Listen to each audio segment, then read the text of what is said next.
بسم اللہ الرحمن الرحیم۔ السلام علیکم دوستو، آج کی ہماری سنتوں میں سے پہلے نمبر پر سبحانک اللہم و بحمدک و تبارک اسمک و تعالی جدک و لا الہ غیرک، اسی طرح اعوذ باللہ من الشیطان الرجیم اور بسم اللہ الرحمن الرحیم،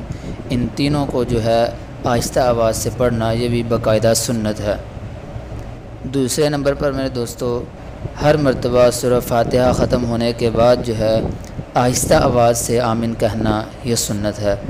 اور قرآن کریم میں بھی ارشاد ہے، اللہ رب العزت نے فرمایا ادعوا ربکم تضرعا و خفیہ، تو آمین چونکہ ایک دعا ہے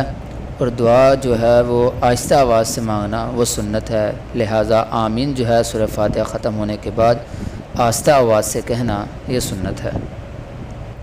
اور تیسرے نمبر پر رکوع میں دونوں ہاتھوں کی انگلیاں کشادہ کر کے گھٹنوں کو پکڑنا یہ بھی نبی کریم صلی اللہ علیہ وسلم کی مبارک سنت ہے۔ اللہ تعالی ہمیں عمل کی سمجھ کی توفیق عطا فرمائے۔